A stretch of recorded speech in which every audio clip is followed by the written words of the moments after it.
Meus queridos, tudo bem com vocês? Hoje nós falaremos sobre acústica, vamos fazer uma revisão sobre esse assunto que é tão importante, né? Um assunto que complementa a ondulatória aí e um assunto que eu particularmente acho muito interessante.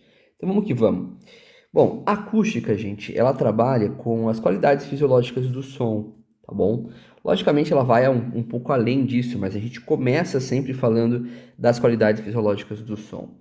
E o que significa isso? Bom, é simples, o som ele é composto, né, vamos colocar assim, por três grandezas ou três características que são muito importantes para que você entenda como ele funciona, tá? A primeira característica é o timbre. O que o timbre tem de tão especial? O timbre é basicamente o que nós chamamos de DNA do som, tá? E por que ele é o DNA do som? Porque o timbre, ele permite que você diferencie um som do outro. Então, olha que massa, cara.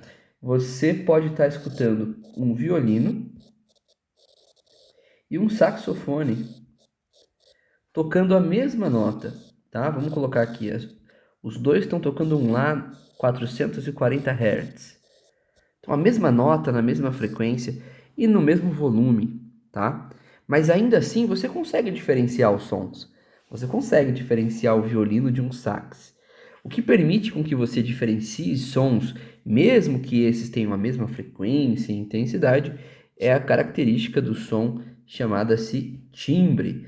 Então a gente fala que o timbre é o DNA do som por esse motivo, porque você consegue identificar então da onde, qual é a fonte desse som, sabendo o timbre dele, tá bom? Então se você já conhece o timbre dele, você consegue identificar se é um instrumento, se é alguém que você conhece, se é um amigo seu, né? Pelo tom da voz, você está escutando a voz de alguém e você fala, nossa, cara, é meu amigo.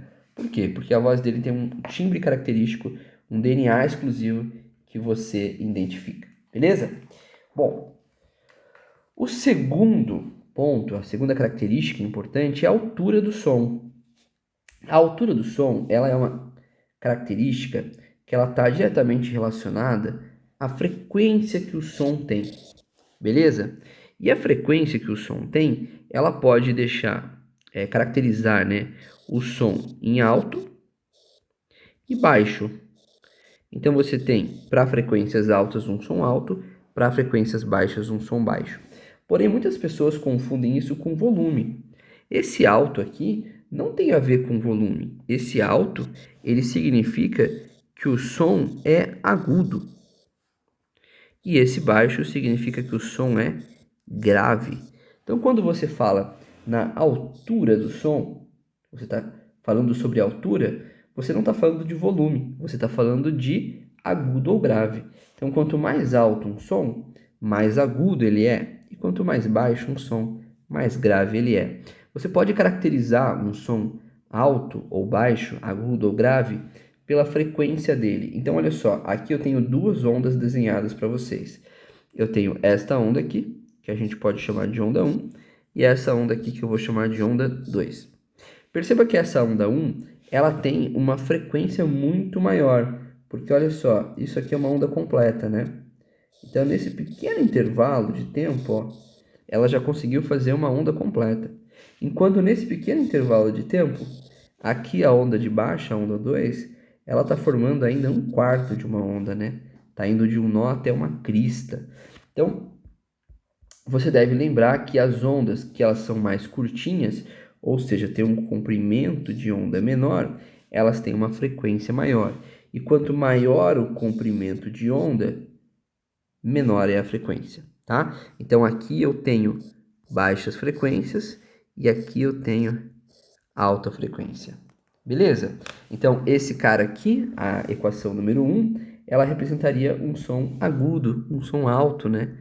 Então, ó, um som agudo. Enquanto a 2 estaria representando um som grave, já que a onda dela é uma onda mais larga, né? Mais compridona. Beleza? Quanto a isso? Olha só, nós temos mais uma característica do som que é bem importante, que é a intensidade. A intensidade sim tem a ver com o volume que o som tem. Então, quando você fala assim, putz, meu vizinho ficou com som alto a noite inteira, na verdade você quis dizer que o seu vizinho ele ficou com um volume muito elevado. a noite inteira? Não é que o som era alto. O som seria alto se fosse agudo, né? Então ele estava escutando um violino, uma flauta, esse é um som alto, um som agudo. Mas o som ele pode ser baixo, mas mesmo assim volumoso. Vamos dar um exemplo. Imagina que você tenha um violoncelo ou um contrabaixo tocando, tá? Ele vai ser um som grave, então ele é um instrumento baixo. Porém, se ele estiver tocando com muita intensidade, você vai ter um volume sonoro grande, né? Então o volume ele está associado a essa ideia de intensidade e você identifica uma onda mais intensa do que a outra através da amplitude dela. Então, através da amplitude, você consegue descobrir qual é a onda que é mais intensa. Isso é bem fácil, olha só. Então, essa onda azul aqui, você consegue ver que ela tem essa amplitude laranja, ela é bem alta, né? Então, ela tem um volume maior. Enquanto essa onda verdinha aqui, você percebe que ela é uma onda mais pequenininha, né? Ela tem uma frequência maior, só que ela é mais estreitinha na altura aqui dela, né? Na amplitude dela. Essa amplitude é mais baixa. Então, se a amplitude é mais baixa, significa que o volume, que a intensidade do som é mais baixa. Vou te dar um exemplo. Quando você está gravando alguma coisa, você geralmente vê aquelas linhas de gravação que ficam assim, né? Ó. Você vai falando, ela vai, tipo, subindo e descendo. Se você grita, você vai ver que a sua onda ela faz um pico assim, né? Por quê? Porque você colocou mais intensidade no som e com isso você ganhou então uma amplitude de onda maior. Então, quanto maior a amplitude, maior é o volume ou maior é a intensidade sonora. Esse U ficou parecendo um O, né? Ficou parecendo um volume. Vou colocar um Uzinho melhor. Volume. Beleza? Então essas são as características do som, essas são as qualidades fisiológicas do som. Agora, a acústica ela para aqui, professor, ela só estuda então essas qualidades fisiológicas do som? Não, ela vai além, né? Ela estuda muito mais do que isso. Vamos dar uma olhada em que mais a acústica estuda. Então deixa eu chegar mais perto aqui com o quadro. Vamos pegar um tom de cor mais suave aqui. Beleza. Bom, a acústica, ela também fala sobre o nosso ouvido, sobre a nossa orelha, sobre o nosso órgão auditivo, né, da maneira bonita que nós chamamos. Então, o ser humano, né, o ser humano, qual que é a audição que ele tem? O ser humano escuta tudo? Será que o ser humano escuta tudo? Sabemos que não, né? Sabemos que nós temos animais na natureza que têm uma audição muito melhor que a do ser humano. O ser humano, ele tem uma audição entre 20 Hz e 20.000, deixa eu manter o padrãozinho aqui, né? Fazer os dois desse formato, e 20.000 Hz, que também é conhecido como 20 kHz, tá? Você vai encontrar muito esse valor aqui como 20 kHz. É a mesma coisa, né? 20 kHz é igual a 20.000. Então, esse é o intervalo de audição que nós, seres humanos, conseguimos escutar, ok? O problema é que conforme os anos vão passando, você vai perdendo essa característica, você vai perdendo esse poder auditivo, de maneira que você vai escutando cada vez menos. Então, se antes você escutava até 20.000 Hz, agora você vai escutar até 17.000. Conforme os anos vão passando, você vai escutando cada vez menos. Então, agora você só escuta até 14.000 e assim por diante, beleza? Às vezes existe uma perda também aqui na parte grave, mas a perda maior sempre está na parte aguda, beleza? Como isso aqui a gente vai ver que é uma relação exponencial, às vezes perder 1.000 Hz aqui em cima é menos impactante do que perder, por exemplo, 5 Hz aqui embaixo, tá bom? Então cuidado com essas características aí também, já que isso daqui é exponencial. Bom, já sei então que o ser humano escuta de 20 a 20.000 Hz, mas como é que isso funciona? Cara, é simples. Quando você fala em som, você tem geralmente duas formas, geralmente não, você tem duas formas de gerar esse som. Você pode ter um instrumento de corda, então você pode gerar som através de cordas, tá? Que é um sistema muito prático, né? Um sistema bom de você gerar som. E você pode gerar som também a partir de tubos. Eu vou começar pela corda. Então, como é que eu gero som através de uma corda? Um exemplo disso é o violão. É mesmo? O que é o violão? Você tem uma corda bem esticada. Então, deixa eu fazer uma corda aqui. Tá? Você tem uma corda bem esticada. E aí você vibra essa corda. Ao vibrar essa corda, você cria uma onda, né? Essa onda seria algo assim.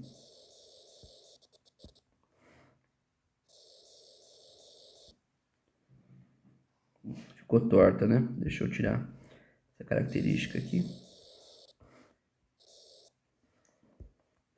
Caramba, que difícil fazer essa onda aqui. Ah, acho que foi. Não ficou perfeito, mas é algo assim, tá? Isso aqui nós chamamos em física de onda estacionária. Por quê? Porque você percebe que você tem uma parte da onda em cima, depois uma parte da onda embaixo. Isso acontece devido à reflexão, né? Ela vai e volta pela corda o tempo todo. Então você acaba tendo esse formato, que é o formato de uma onda estacionária, tá bom? Tá, a gente costuma desenhar as ondas estacionárias para que o aluno entenda. Então veja bem, a onda numa corda, ela sempre vai terminar em nó e começar em nó. Então percebe que aqui você tem um nó, ó, a onda sobe, desce e acaba em um nó de novo.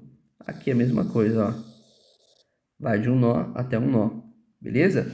Então a gente fala que numa corda, uma onda ela sempre começa com 1/4 do comprimento de onda. Porque de um nó até um nó, você tem 1/4 de uma onda, não é isso? Não, né? Lógico que não.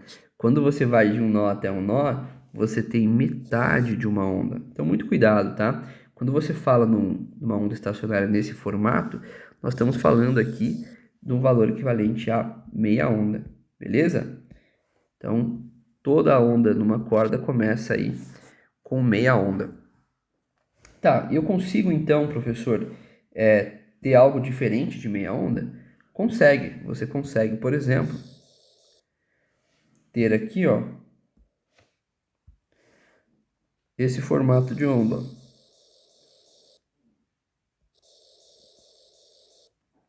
Então perceba que aqui nós temos uma onda estacionária também, porém essa onda ela tem uma crista e um vale. Se nós fôssemos determinar aqui, ó, aqui nós temos a parte superior, aqui a parte inferior. Então isso aqui seria uma onda completa, né?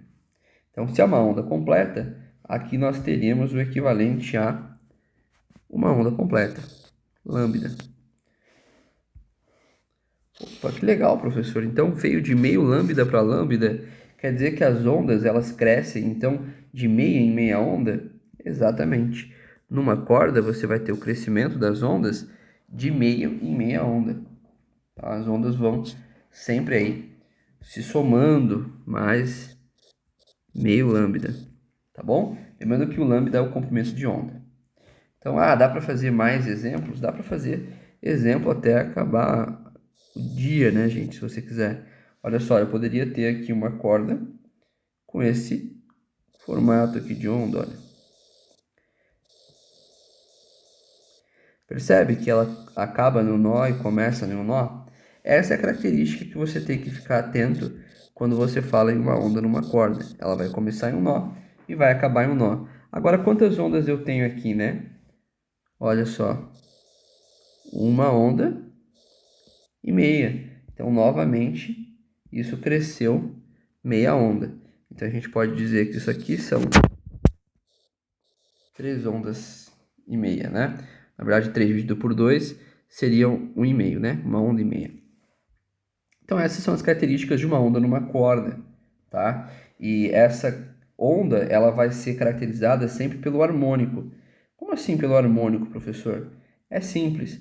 Aqui você não tem uma onda estacionária? Essa é a primeira onda possível. Então, a gente fala que esse é o primeiro harmônico.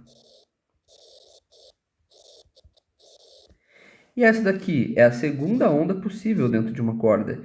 Então, esse é o segundo harmônico. E aí você poderia, então, dizer que esse daqui é o terceiro harmônico, já que essa é a terceira forma de você criar uma onda em uma corda. E aí você vai indo, né, até o harmônico que você quiser. Então nós podemos dizer que uma onda ela vai ter aí N harmônicos. Ok? Beleza. Bom, como é que eu calculo a frequência de um harmônico numa corda?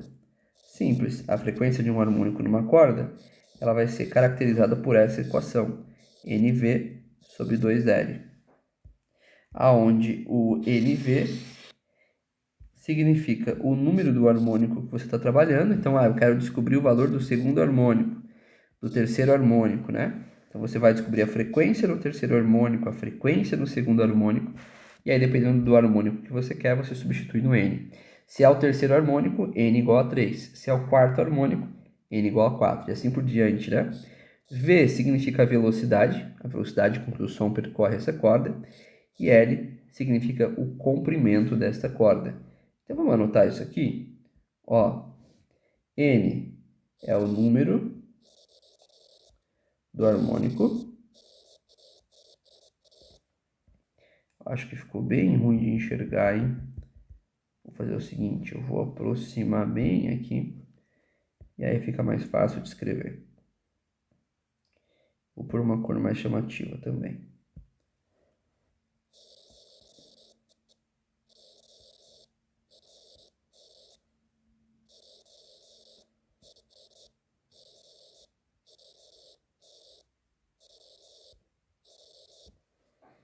Tá? Então esse aqui é o número do harmônico.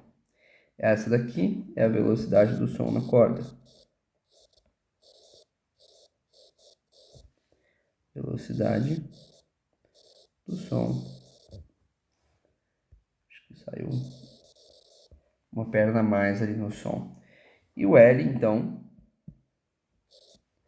vai ser equivalente ao comprimento da corda.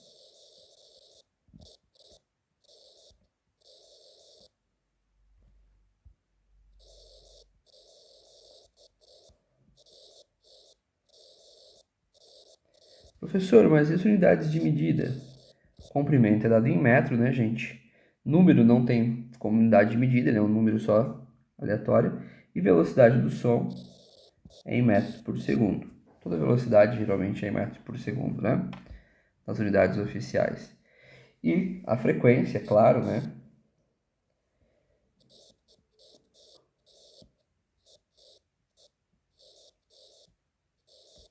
Ela é dada na unidade Hertz, que é a unidade de frequência. Você também já conhecia esse valor, né? O valor do Hertz. Então você já sabe agora calcular a frequência de uma corda, tá? Pode ser a primeira frequência, frequência do segundo harmônico, a frequência que você quiser. Mas é importante você entender também que numa corda você tem a relação de força, porque quanto mais você traciona uma corda, maior vai ser a frequência dela, né? Você vai tracionando a corda, o som vai ficando mais agudo, ou seja, você vai aumentando a frequência. Então, no caso de uma corda, né, ainda falando das cordas, é importante sempre você ficar atento à tração, tá? Então, como é que a tração influencia o meu sistema?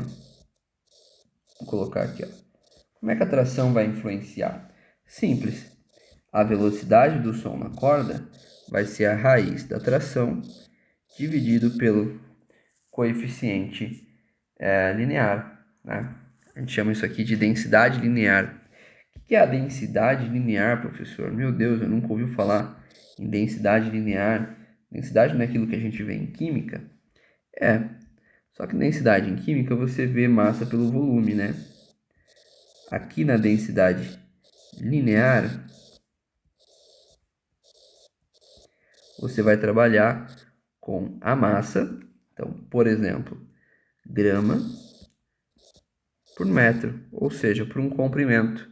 Em vez de ser a massa por um volume, vai ser a massa por um comprimento. Então, a velocidade ela pode ser trocada, você pode mudar o valor da velocidade e trocar pela tração dividido pela densidade linear da corda, beleza? E aí, com isso, você vai conseguir chegar a uma expressão nova, né? Você vai conseguir chegar a essa expressão aqui, que é a frequência de um determinado harmônico em uma corda vai ser N sobre 2L. Lembra que era NV sobre 2L? Aonde está o V, você vai pôr aquele valor ali. Então, raiz da tração dividido pelo comprimento linear. Tá? Então, essa é uma expressão importante para você aí também. Então, repare que você tem duas equações para calcular a frequência de um determinado harmônico para uma corda, certo? Então, deixa eu reforçar essa fórmula aqui, que eu achei que esse vermelho ficou um pouco ruim. Aí. É isso. Essas são as fórmulas que você vai usar para estudar as cordas dentro da parte de acústica. Na próxima aula a gente vai falar então sobre os tubos, né? Então não perca a próxima aula, a gente vai estar falando sobre os tubos sonoros. Tá? O que eles diferem de uma corda? Será que diferem muito? Será que diferem pouco? Né? Quais são os instrumentos que são caracterizados através de um tubo sonoro? Você saberia dizer? É isso que a gente vai falar na próxima aula. Então eu aguardo vocês lá. Um grande abraço e até a próxima.